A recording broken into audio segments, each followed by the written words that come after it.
Assalamu alaikum. This is Khanzadi Binti Ali Muhammad. Welcome to my channel Biology by Binti Ali. Today we will learn about the first chapter of first year class, the biology. And the first topic is five kingdom classification. We will define kingdom, the largest group of classification. Classification का सबसे जो बड़ा group होता है ना उसको हम kingdom कहते हैं. और अगर हम देखें तो पहले जो है वो लिविंग ऑर्गेनिज्म को दो किंगडम में जो है वो क्लासिफाई किया गया था, zoology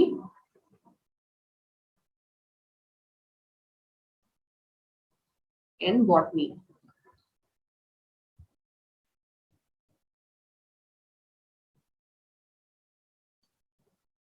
It is a combination of two words. Zoo means animal,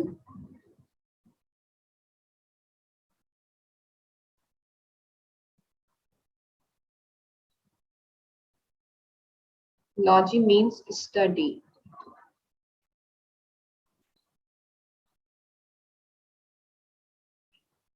बॉटन में से निकला हुआ है, that means plant.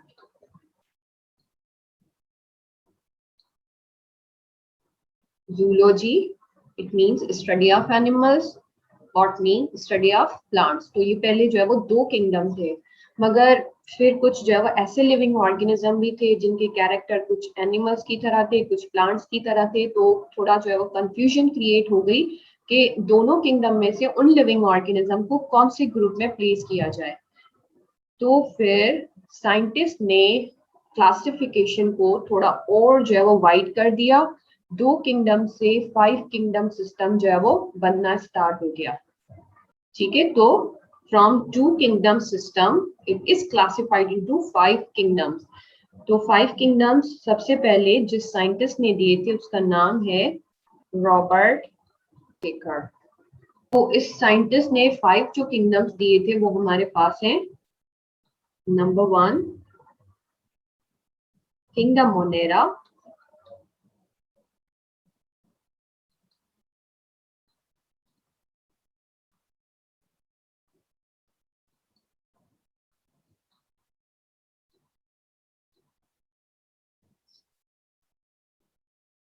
Number 2 kingdom protista,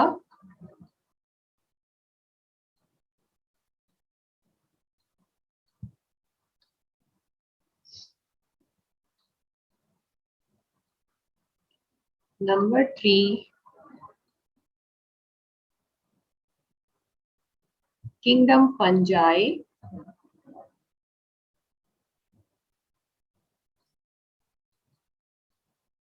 number 4 kingdom plantae,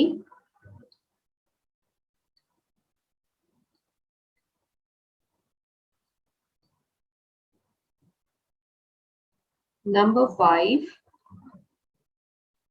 kingdom animalia.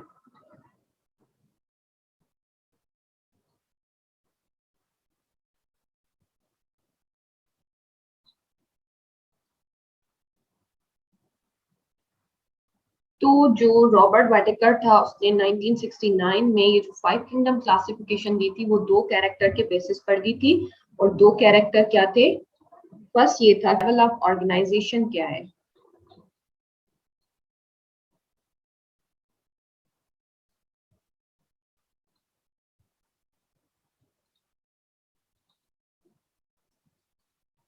Second point है मेथड ऑफ न्यूट्रिशन.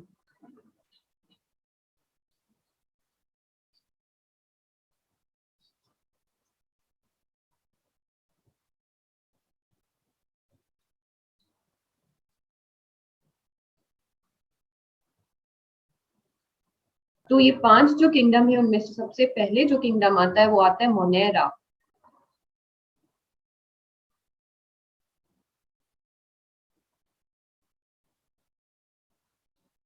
अब मोनेरा को इन दो पॉइंट के हिसाब से, ये जो दो पॉइंट है हमारे पास, इनको देखकर किंगडम मोनेरा में इसने जो लिविंग ऑर्गेनिज्म रखे वो ऐसे थे कि सबसे पहले उसने कहा कि ये सारे के सारे लेवल ऑफ ऑर्गेनाइजेशन के हिसाब से क्या होंगे? यूनिसेल्युलर होंगे.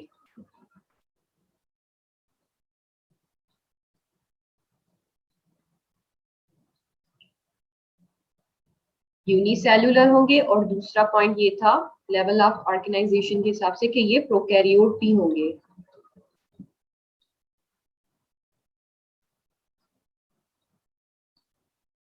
और मेथड ऑफ न्यूट्रिशन के हिसाब से इसने जो पॉइंट रखा था वो ये रखा था कि बहुत ज्यादा वैरायटी होगी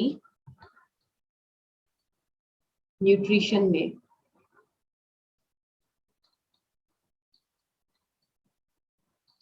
और इस पॉइंट के हिसाब से ये बात बनती है कि माइट भी वो जो है वो ऑटोट्रॉफ भी हो सकते हैं और वो हेटरोट्रॉफ भी हो सकते हैं।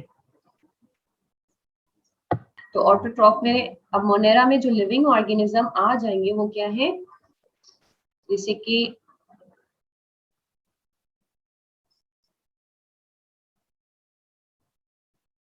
बैक्टीरिया और cyanobacteria.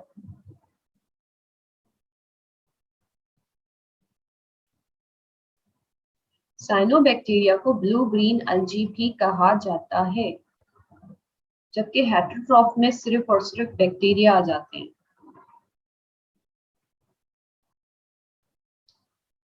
Kingdom protista, the second kingdom.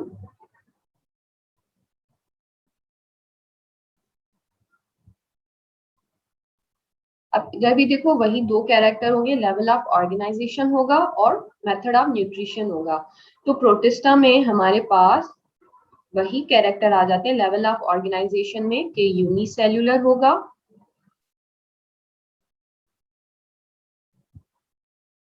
मगर कौन सा unicellular, eukaryote, not the prokaryote.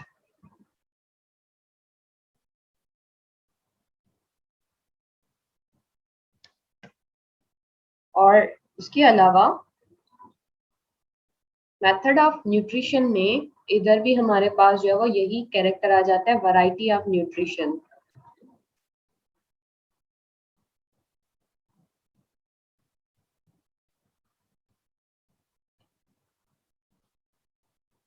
जैसे कि ऑटोट्रॉफ भी हो सकते हैं और हेटरोट्रॉफ भी हो सकते हैं। थर्ड किंगडम था फंजाई।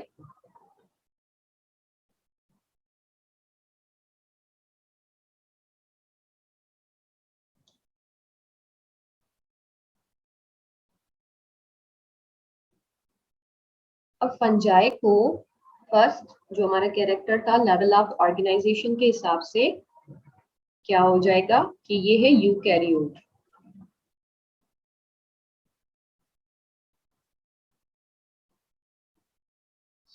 यूकैरियोट है मगर यूनिसेल्युलर नहीं है, क्या हो जाएगा, मल्टी सेल्यूलर।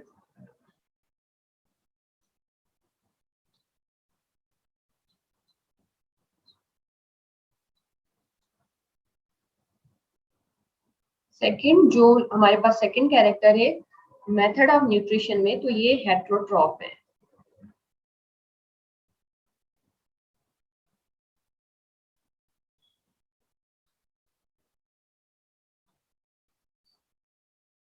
क्या है ये, हेटरोट्रॉफ। हेटरोट्रॉफ है मगर किस तरह के हेटरोट्रॉफ, एब्जॉर्प्टिव।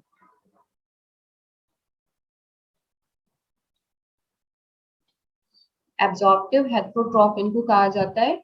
और एब्जॉर्प्टिव हेटरोट्रॉफ यानी कि ऐसे हेटरोट्रॉफ जो कि फूड को एब्जॉर्ब करें ना कि इनगल्फ करें। ठीक है, अब एक होता है कि निवाला जो है वो बनाकर मुंह से खाया जाए, और दूसरा होता है कि सरफेस के साथ अटैच होकर जो है वो उसको एब्जॉर्ब किया जाए। तो फंजाई का कोई माउथ वाला कैरेक्टरिस्टिक नहीं है, तो वो क्या करता है अपनी बॉडी को, जो उसकी बॉडी है माइसीलियम, उसमें जो हाइफा होते हैं उनको स्प्रेड करता जाता है फूड की सरफेस पर, और वहां से जो है वो न्यूट्रिएंट्स को एब्जॉर्ब करता है। और इसी वजह से हम फंजाई को हेटरोट्रॉफिक, एब्जॉर्प्टिव हेटरोट्रॉफ जो है वो कहते हैं। अब ये हेटरोट्रॉफ क्यों है, इनके पास क्लोरोफिल नहीं होता, दीज आर नॉन क्लोरोफिलस।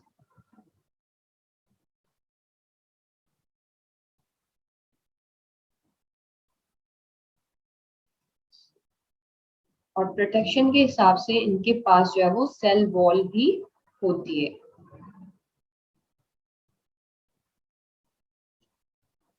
ठीक है, सेल वॉल होती है, हेटरोट्रॉफ होते हैं, यूकैरियोटिक होते हैं, मल्टी सेल्यूलर होते हैं और नॉन क्लोरोफिलस होते हैं। तो ये थे किंगडम फंजाई के characteristic. The next kingdom is Plantae, which is the fourth kingdom of Robert Whittaker scheme.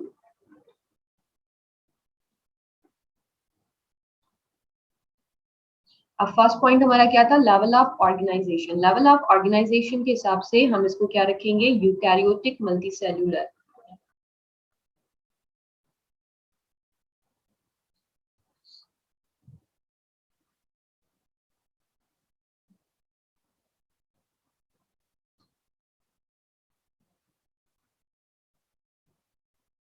Eukaryotic multicellular have cell wall,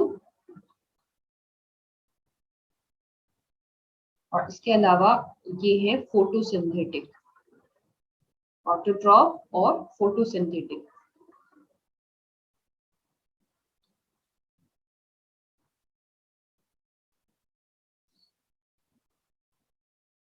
क्योंकि इनके पास क्या है, क्लोरोफिल है, तो ये लाइट को आसानी से जो है वो ट्रैप कर सकते हैं। तो ये थे हमारे पास जो है वो किंगडम प्लांटी के character according to the Whittaker classification. The last kingdom is kingdom animalia.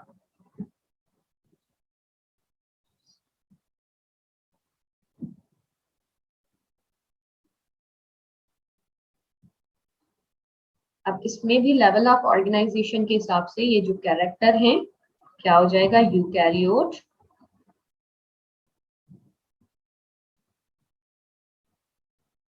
Multicellular,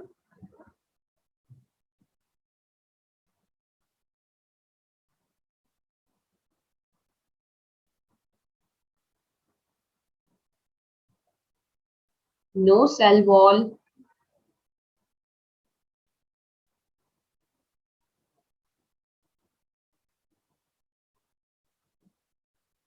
non chlorophyllous,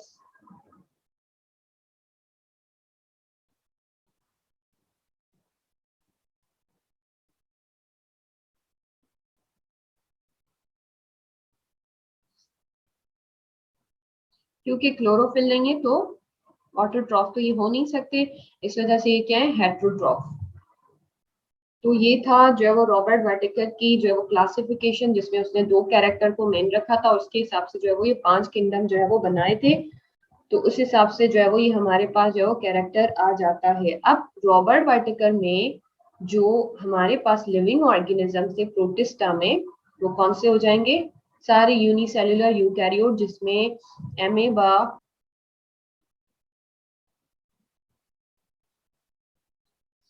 euglena, ये आ जाते हैं। और इस तरह के जितने भी क्लेमेडोमोनास, वोल्वोक्स, पैरामेशियम, ट्रैपनोसोमा, ये सारे जो है वो प्रोटिस्टा में आ जाते हैं।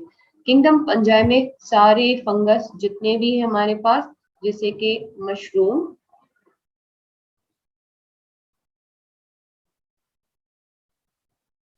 प्लांटी में सारे प्लांट,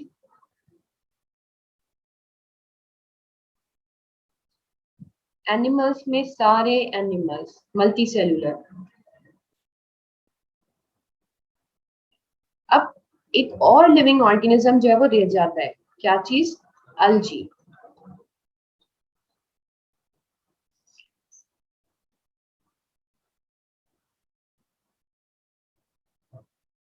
तो वाइटेकर ने क्या किया, इस अलजी को प्लेस किया प्लांट में। अब कौन सी अलजी, मल्टी सेल्यूलर।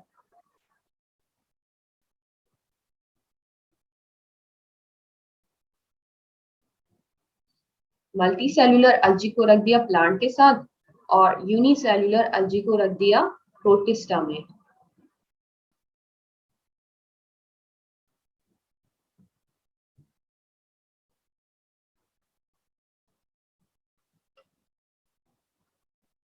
तो ये जो है वो हमारे पास कुछ कैरेक्टरिस्टिक थे वाइटेकर की क्लासिफिकेशन में, मगर क्लासिफिकेशन में फिर भी थोड़े बहुत जो है वो झोल थे। तो उनको फिर दूसरे साइंटिस्ट ने थोड़ा करेक्ट करके अब मॉडर्न क्लासिफिकेशन बनाई है, वो भी 5 ही किंगडम है। ठीक है, मार्गलस और शवार्ट्ज दो जो है वो साइंटिस्ट हैं जिन्होंने जो है वो इस वाइटकर की क्लासिफिकेशन को थोड़ा बेटर कर दिया था। यानी कि क्लासिफिकेशन तकरीबन वही सेम ही रहेगी, मगर इसमें थोड़े बहुत जो है वो चेंजेस आएंगे। और चेंजेस कहाँ पर आएंगे वहां पर हम पॉइंट आउट कर लेते हैं।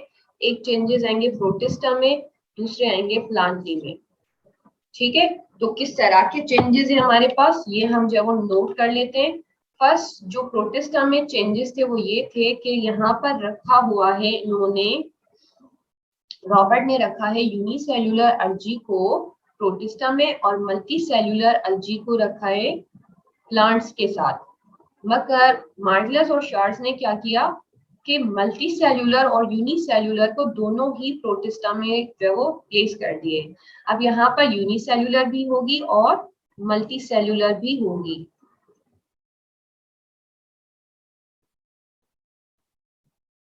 प्रोटिस्टा को प्रोटोक्टिस्टा का जो है वो नाम दे दिया और यूनिसेल्युलर और मल्टी सेल्युलर अल्गी को इसी प्रोटिस्टा में जो है वो प्लेस कर दिया।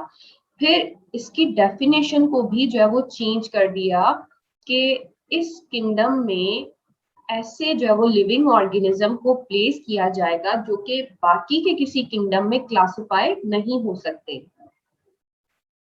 Includes those living organisms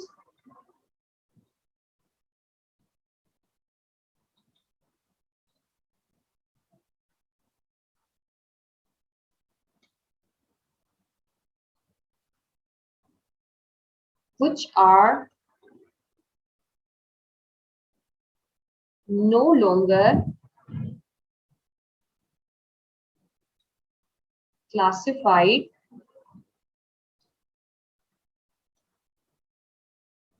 as fungi, plantae, animalia। तो ऐसे समझ लें कि Protoctista is the store room of the classification. जैसे कि घरों में स्टोर रूम होता है और वहां पर वो चीजें रखी जाती है जो कि घर के किसी कोने में जो है वो सूट नहीं करती। तो इसी तरह से प्रोटिस्टा या प्रोटोक्टिस्टा में भी वही लिविंग ऑर्गेनिज्म प्लेस किए जाते हैं जो कि बाकी के 4 किंगडम में फिट नहीं होते। तो ये जो है वो चेंजेस थी जिनको जो है वो मतलब मार्गलस और शार्ट्स ने जो है वो किया था चेंज, ताकि जो है वो क्लासिफिकेशन इजी हो जाए। ओके, अब हम जो है वो मार्गलस एंड श्वार्ट्ज की जो है वो इस क्लासिफिकेशन में किंगडम्स का आपस में सिमिलर और डिसिमिलर कैरेक्टरिस्टिक को जो है वो थोड़ा सीख लेते हैं कि which characteristic are similar and dissimilar in between these। अब जैसे कि हमारे पास किंगडम फंजाई को ले लेते हैं हम लोग यहाँ पर। Kingdom fungi, kingdom plantae, kingdom animalia, इन तीनों में जो सिमिलर कैरेक्टरिस्टिक है वो है यूकैरियोटिक मल्टीसेल्युलर। यहाँ पर भी प्रेजेंट है और यहाँ पर भी। ठीक है, तो ये ऐसा कैरेक्टरिस्टिक है जो कि तीनों में कॉमन है। फिर नेक्स्ट कैरेक्टरिस्टिक जो कि कॉमन है in between fungi and plants, it is presence of cell wall. Cell wall आपको इधर भी नजर आ रही है और इधर भी। सेल वॉल की कंपोजिशन में डिफरेंस है मगर ये है कि कैरेक्टर प्रेजेंट है, जिसके हिसाब से पहले जो है वो फंजाई को रखा गया था प्लांटी के साथ। अब फंजाई का कौन सा कैरेक्टरिस्टिक है जो कि एनिमल से रिजेम्बलेंस करता है, ये है हेटेरोट्रॉफ और नॉन क्लोरोफिलस। इधर भी है नॉन क्लोरोफिलस एंड हेटेरोट्रॉफ। तो ये कैरेक्टरिस्टिक क्या है फंजाई और एनिमल्स के जो है वो कॉमन है। और इसी वजह से जो है वो 2 किंगडम क्लासिफिकेशन को खत्म किया गया था, क्योंकि फर्स्ट जो है वो मतलब फंजाई को प्लेस किया गया था प्लांटी में, मगर फिर पता चला कि फंजाई तो ऑटोट्रॉफ है ही नहीं, हेटेरोट्रॉफ है लाइक एनिमल्स। और इसके अलावा जो है वो इसके पास सेल वॉल प्रेजेंट है लाइक प्लांट्स। तो कंफ्यूजन क्रिएट हो गई कि फंजाई को कौन से ग्रुप में प्लेस किया जाए, और इसी वजह से जो है वो एक और किंगडम बन गया था जिसको हम किंगडम फंजाई के नाम से आज जानते हैं। तो ये जो है वो कुछ कैरेक्टरिस्टिक थे, similar dissimilar characteristic. I hope कि आप लोगों को क्लियर हो चुका होगा सारा लेक्चर। फिर भी अगर कोई कंफ्यूजन हो तो आप लोग जो है वो कमेंट में क्वेश्चन कर सकते हैं। अल्लाह हाफिज।